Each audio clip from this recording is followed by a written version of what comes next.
This is the Stephen A. Smith Show podcast. I'm Stephen A. Good afternoon, everybody. Welcome to hour number 2 of the Stephen A. Smith Show, here with you for the next hour over the airways of ESPN Radio. Number to call up, as always, is 888-729-3776. That's 888-SAY-ESPN. ESPN Radio is presented by Progressive's Home Insurance. Get your quote at Progressive.com today. We'll continue talking about these NFL players, talking about Le'Veon Bell. I wanted to transition to a little NFL talk. I thought it was apropos to get into a little NBA talk. I thought it was necessary.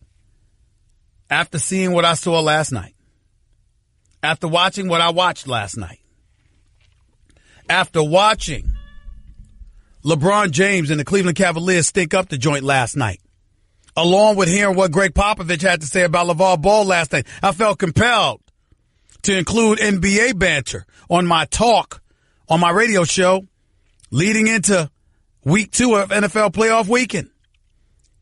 First things first, the Cleveland Cavaliers looked horrible last night.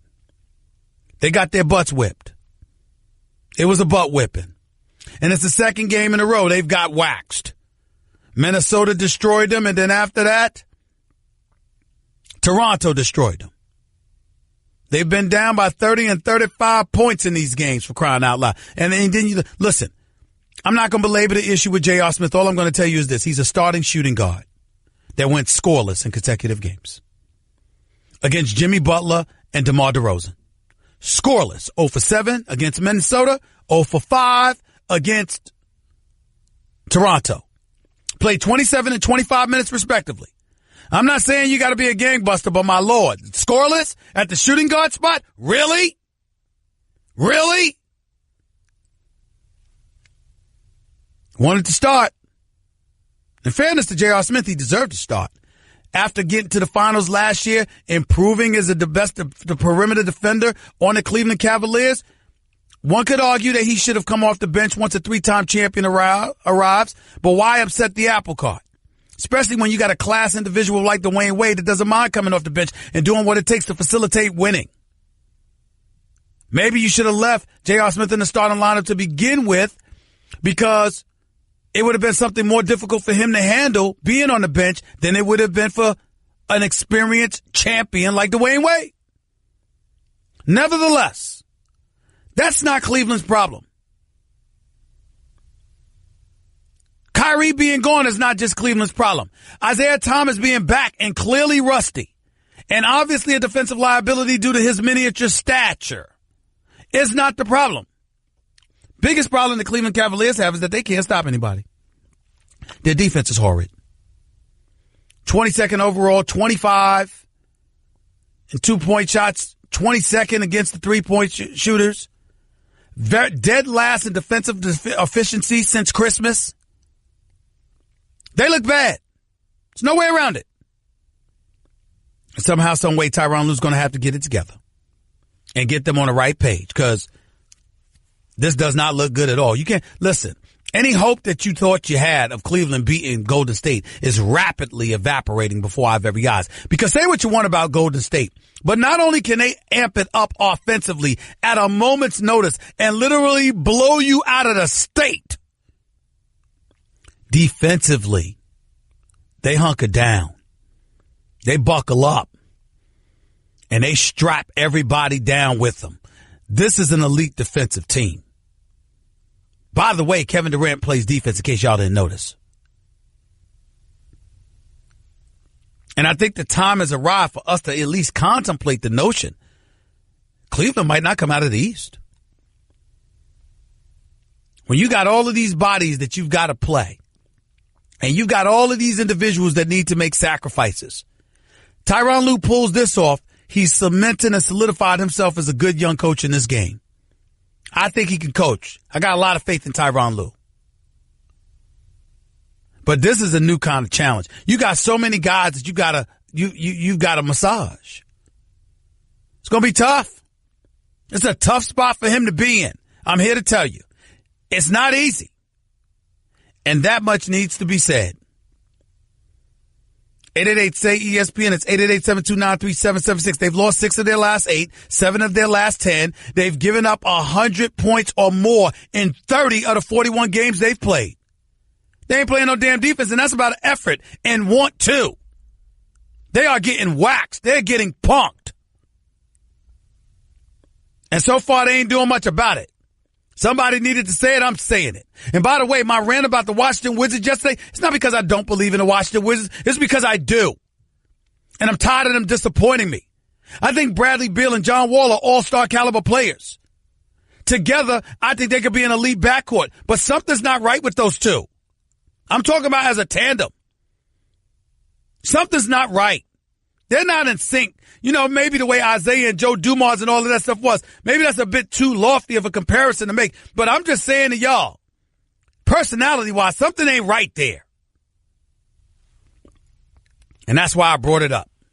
I believe in them. And I want to be in Chocolate City for the playoffs. And I got some serious questions about what I'm seeing. It's just that simple.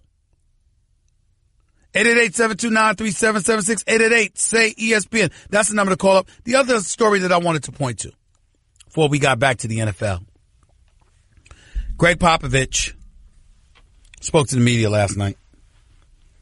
And as the article reads, several prominent NBA coaches voiced support for Lakers head coach Luke Walton this week, but none spoke as forcefully against his chief antagonist, LaVar Ball, as Greg Popovich did on Thursday.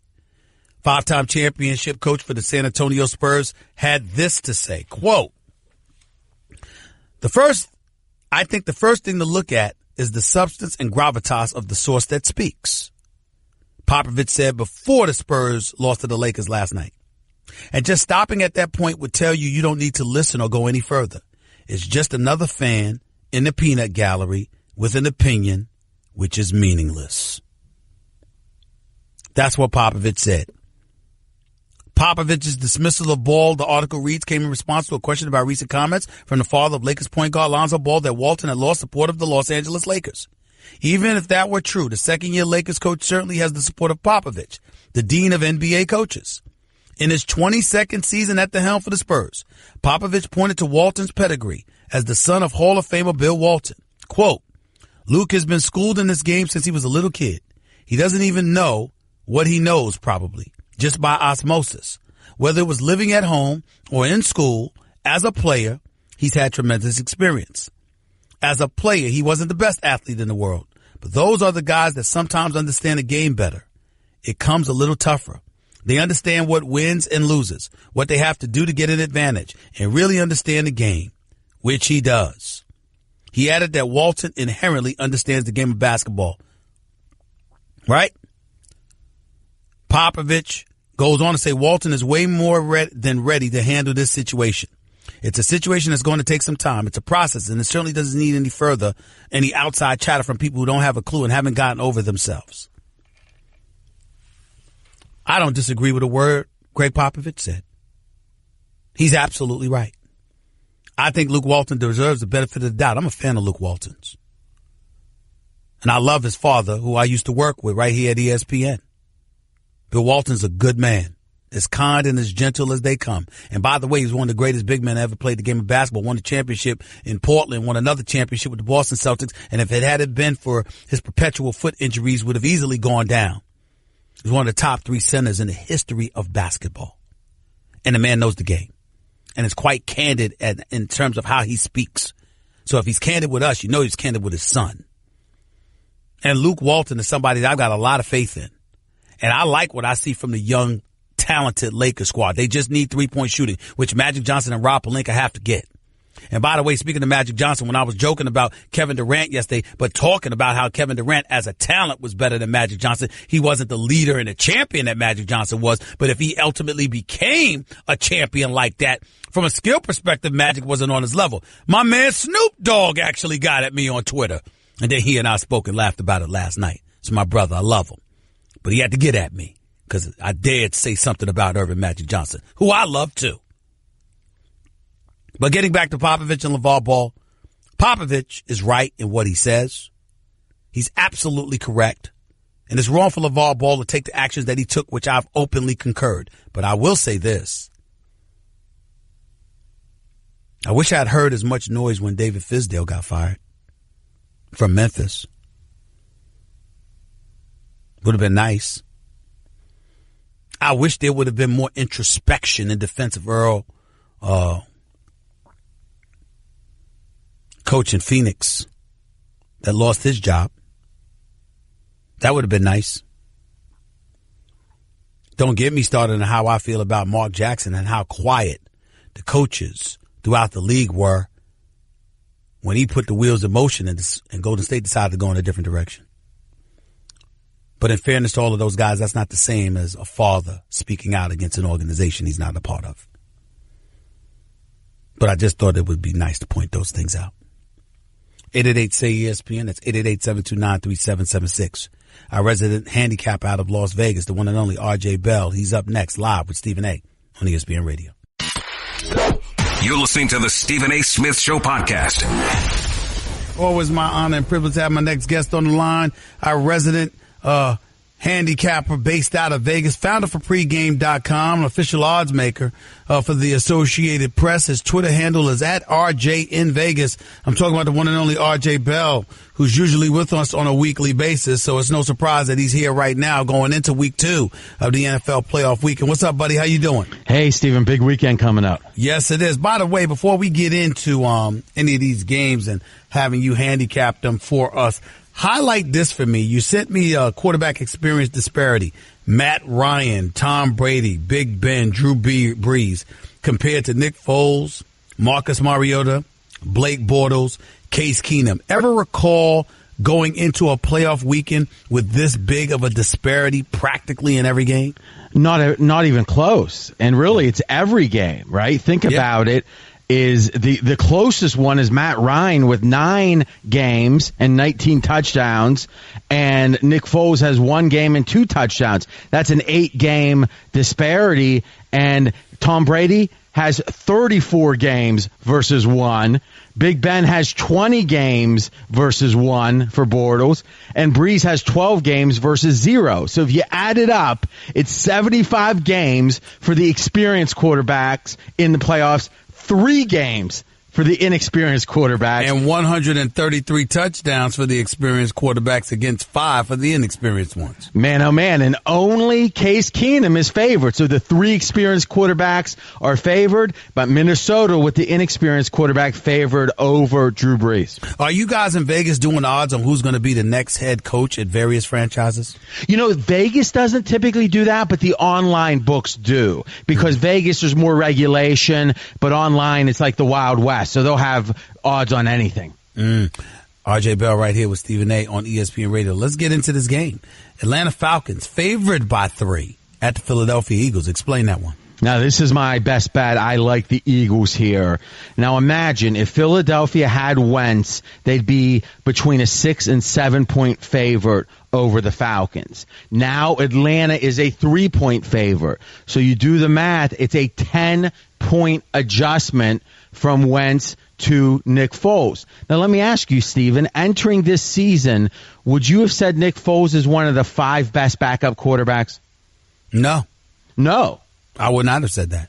Wow, a guy that had a 20. I didn't even think about it. I know he had 27 touchdowns and 2 interceptions one year for the Philadelphia Eagles under Chip Kelly, but ever since then, he fell off the map. I wouldn't have said that. I wouldn't have thought about him, actually. Maybe I would have been wrong, but I wouldn't have thought about him. I think there's not many backups you think about, right? So okay. I think most people would have said Foles was an elite backup, and if you think about it, Wentz obviously was an elite starter, but the idea of that drop being so significant, it really speaks to the public falling in love with Atlanta because they look so good against the Rams team and them not wanting any piece of Foles. And as we talk about, those unpopular teams are usually the teams that offer value.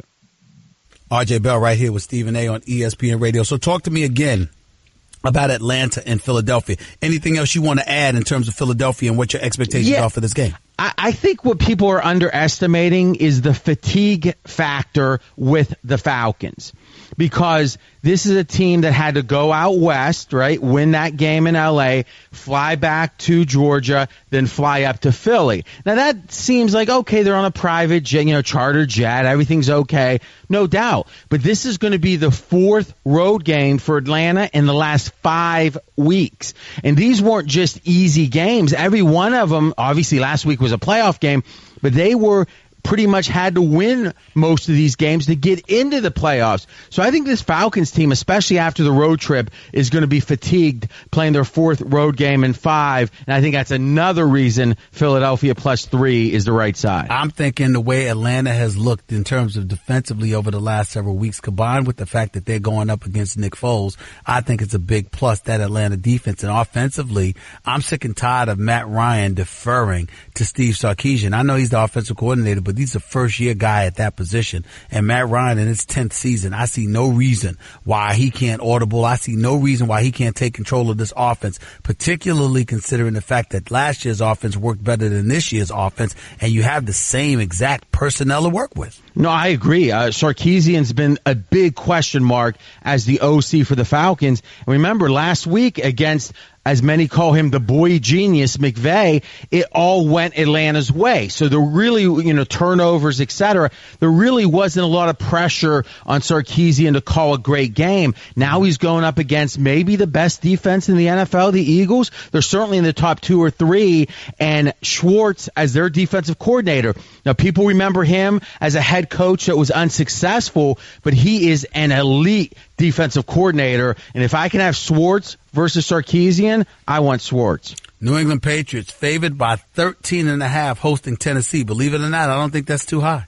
No, I'll be honest with you. At 14, I'd probably lean Titans. At 13.5, I'd probably lean New England. That's how important the number 14 is, because so many games fall with a 2-touchdown victory. By the way, through the regular season, you know this, I hardly ever will lay double digits in the NFL, but in the playoffs, it's a little bit different, because in the playoffs, the favorite team is always going to be focused. During the regular season, there's a chance that big favorite is looking ahead to the next week, not in the playoffs, and that leads to the stat. 7 straight double-digit favorites have covered in the NFL playoffs. This would be an 8th with New England. Let me ask you a question. Sure. People I respect think Tom Brady at the end of these seasons, and as older quarterbacks, as they reach game 17, 18, there's been a significant drop-off. Do you think Brady's age, combined with how deep into the season we are, has Brady being less of a quarterback than he was 4 months ago? I do not. I think that ultimately not having Edelman catches up with you. Gronk missing the game catches up with you. I think weather conditions ultimately affects you as well, because it was freezing out there for 1 or 2 of those games. I don't believe that. I want to see what he does in these playoffs before I jump to such a notion. But I will tell you this. If somehow, some way, Max Kellerman ends up being right and Brady suddenly falls off of a cliff and looks like a shell of himself, boy, the New England Patriots are going to look bad for trading Garoppolo. That I will admit. That brings up another point. If we were starting next season, right, so next September, is where would you put Brady 1 to 32 in the NFL as quarterbacks, and where would you put Garoppolo? 2 or 3. 2 or 3. So Brady 2 or 3, and where's Garoppolo? Garoppolo will be low. I don't know how much lower, but I wouldn't put Brady ahead of Aaron Rodgers, and I wouldn't put Garoppolo ahead of I wouldn't put Garoppolo ahead of Breeze. I wouldn't put him ahead of Aaron Rodgers. I wouldn't put him ahead of Tom Brady. I wouldn't put him ahead of Carson Wentz. I agree, but let's just say Garoppolo's 8th even, okay, and Brady's 3rd. You got to wonder and I get there's emotional and loyalty and all those questions we can debate with the Patriots, but it strikes me that this next year they're going to be fairly close, and I guess we both would agree if we had to guess the next season, right, the 2019 season, wouldn't you guess that Garoppolo's ahead of Brady? In the next 2 years? Yeah, let's say the start of not next year, but the year after. We shall see. Garoppolo's being coached by Shanahan, who's a pretty good, but he's the same Shanahan that was the offensive coordinator when they had a 28-3 lead against New England and blew it. No, he's I that know. Same guy. So all I'm saying is that one would surmise that Garoppolo will probably be better because he's younger and he's just getting started. The flip side to it is that we don't know yet because of who he's being coached by. Well, which I think brings up the general point with the people mad about the Garoppolo trade is you could make the clear case Brady's going to be better next year. It'd be hard to make the case he's going to be better the year after, in my opinion. That's true. So it really says, hey, you got 1 year that the older guy's a little better, and then the rest of the time it's advantage Garoppolo. Yeah, I got you. RJ Bell right here with Stephen A. and ESPN Radio. Real quick, because you got to get on out of here, RJ. Pittsburgh Steelers favored by 7.5, hosting Jacksonville. Here's the trend of the week. If a team plays and one team beats the other by 20-plus points, like Jacksonville did, then they meet in the playoffs. The team that dominated the earlier matchup is 14-2 straight up. So Jacksonville dominated the earlier matchup. They are in that 14-2 straight up spot, but they're getting 7.5 points. So I don't like Bortles. I especially don't like Bortles thrown from behind. But if you think Jacksonville can get a lead and grind it out, I think Jacksonville has the value here, and I would even look at them on the money line. If you bet Jacksonville to win the game, 100 wins you 300, 3-1 payoff on that underdog. Minnesota favored by 4, hosting New Orleans Saints. To me, the game of the week, and here's the question that decides which side you're going to pick in this game. Is Case Keenum's season this year his true level of play? No! Absolutely not. Then when's it going to be exposed? This weekend. I'm going with the Saints. And if you think that's the case, I think that's absolutely the way to go. Some people are thinking he's reached a new level, and this is the truth for him now. He has played exceptionally well. Second best QBR in the NFL, ESPN's QBR rating, second best in the NFL. Last stat here, and this is amazing. So Sean Payton won a playoff game last weekend, right? Mm-hmm. Coach Zimmer has not been on a staff that won a playoff game for 21 years.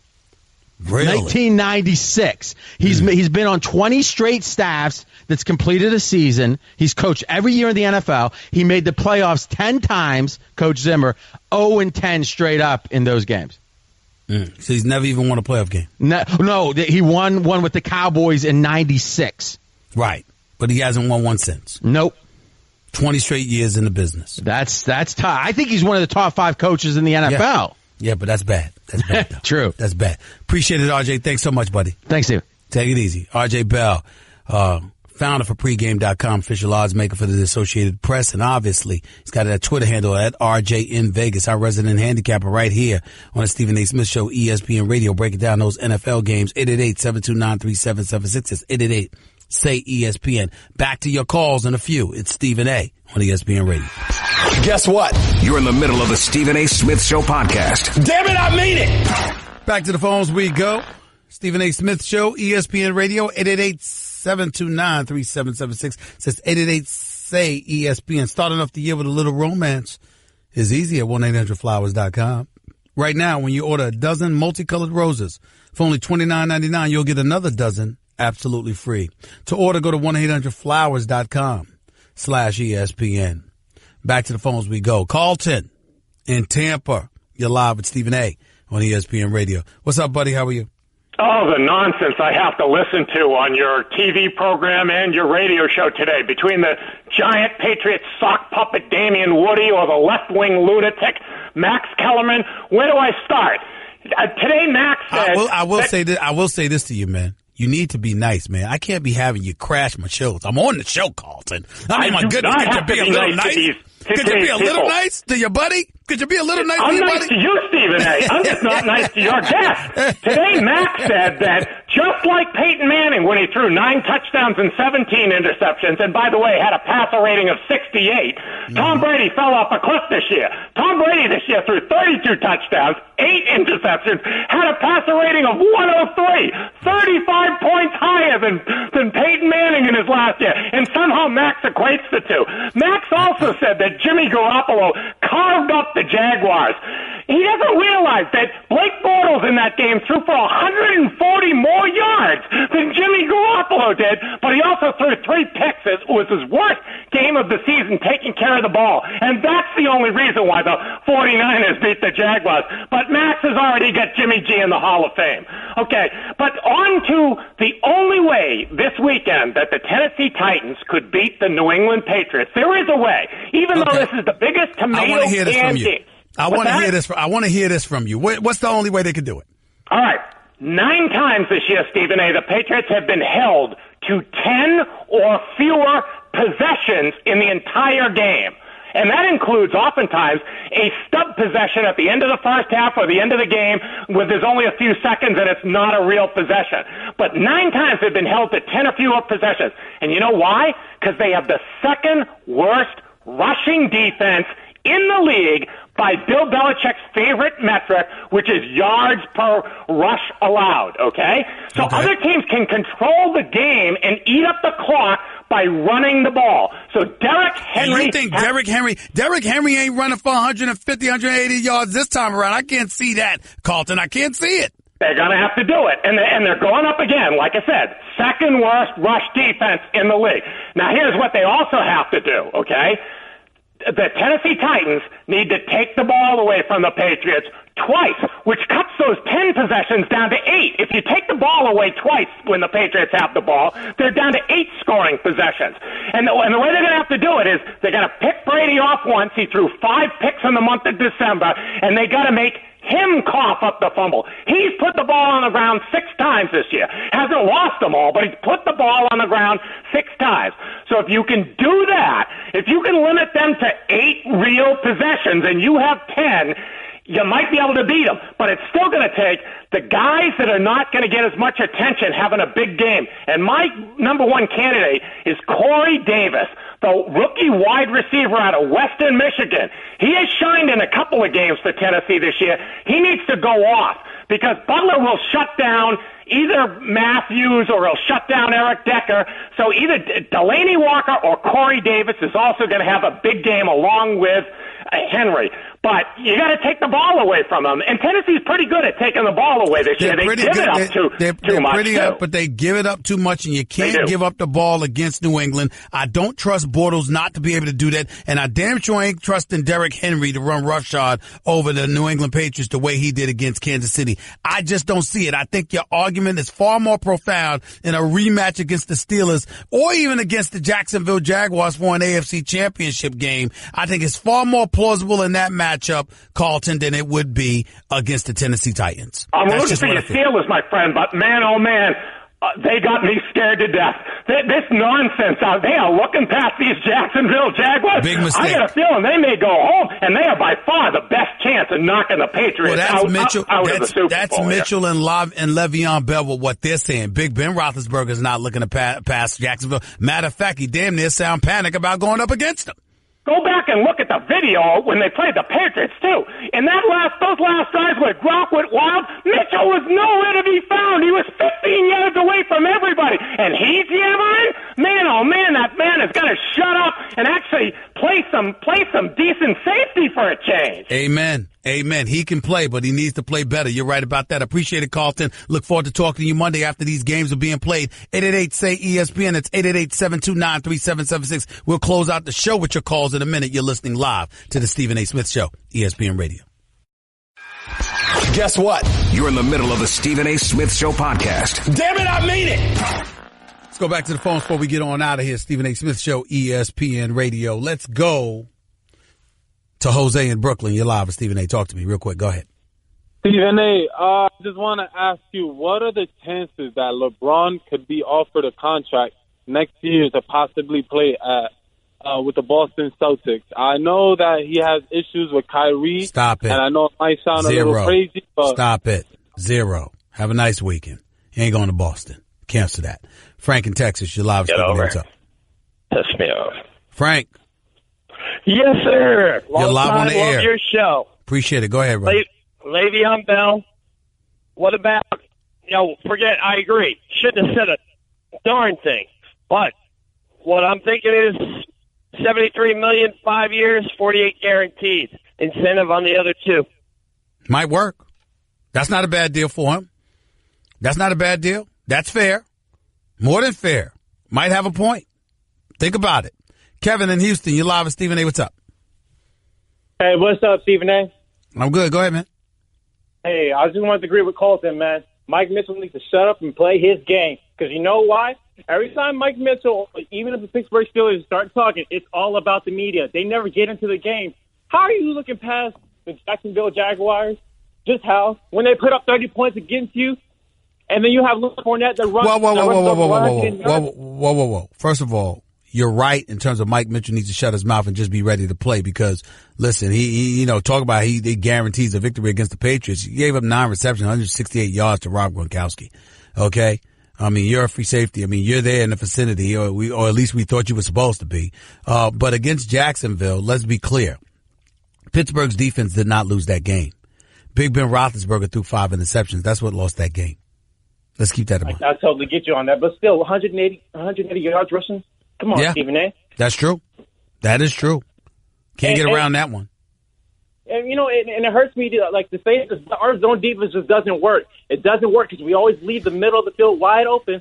And like what happened, Leonard Fournette is going to rush through the middle of the field, probably pick up 15 to 20 yards. It doesn't work.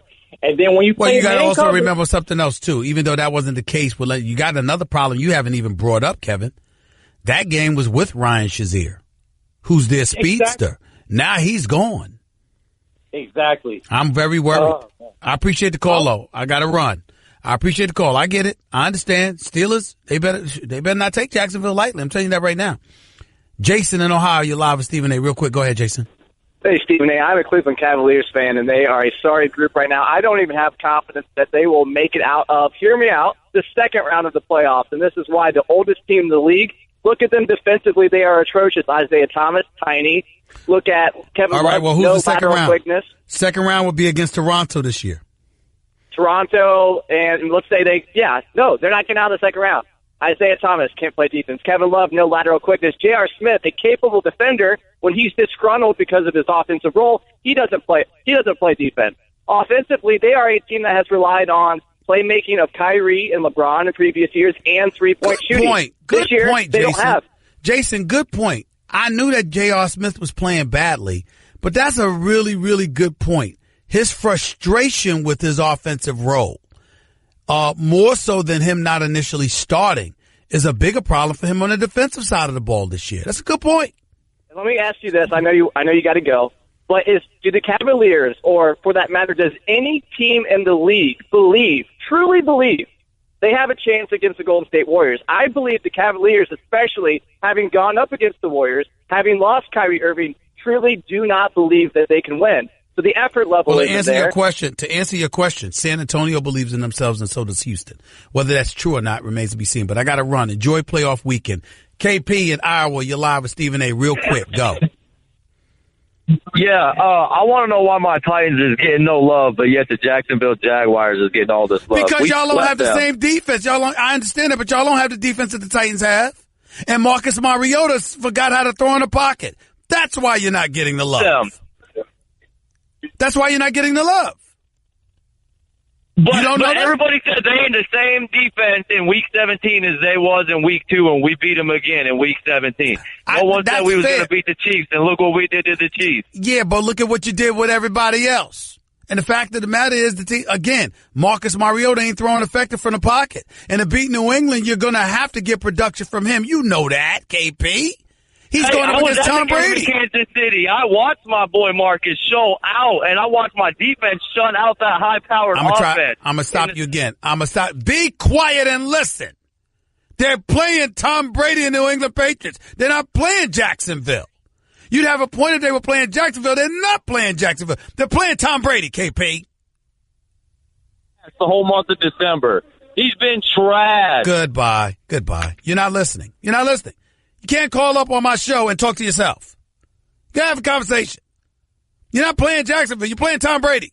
I bet you I won't be able to find you Monday, KP. I bet you that. But you'll be able to find me, y'all. I'll be back Monday after playoff weekend. Until then, peace and love.